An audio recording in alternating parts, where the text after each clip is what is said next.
Hello, today I'm going to be going over Piktochart and some of its features and how to use it for various school projects. As you can see, I've already got a few. So we're just going to start off by creating a new one. So you can create all these different types of presentations, but we're going to start off with just the simple infographic because this is what you're going to need the most.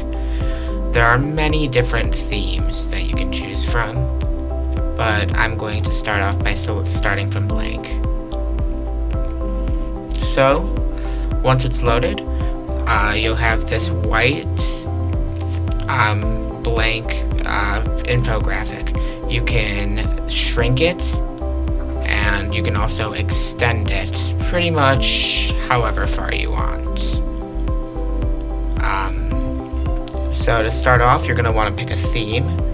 So you'll go to background, and you can either do a solid color, or you can go through all of the themes here, which most of them can also be adjusted to have a certain color. So if they have this grayish background, then you'll notice that it's taking the color I selected.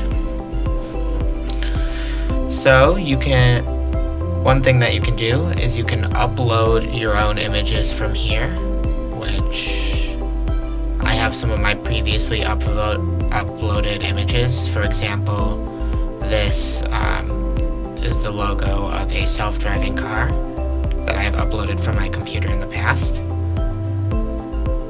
You can insert different types of text, either a plain text box of different text size,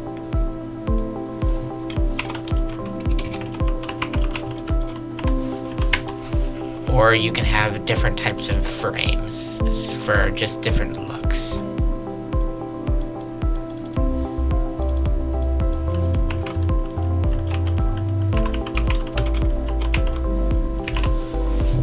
If you use one of these, the text actually does wrap around to fit the image, which is nice.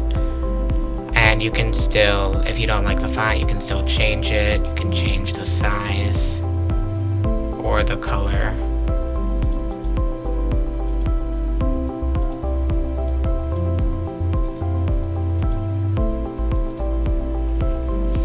That's some of the more basic examples.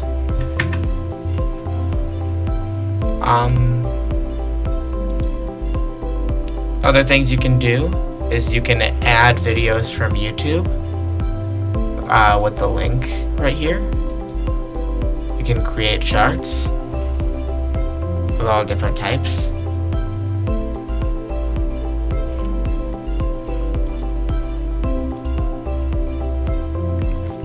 And then if there's also various stock images you can choose from if you don't want to upload anything from the web. Say I just wanted a picture of a car, just look it up and then put it directly in,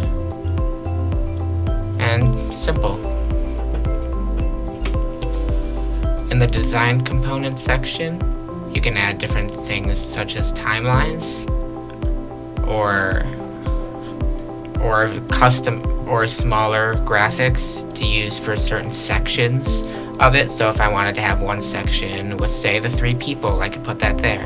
And then I wanted another section with a timeline. I could add a timeline belowhand. So that's just some examples.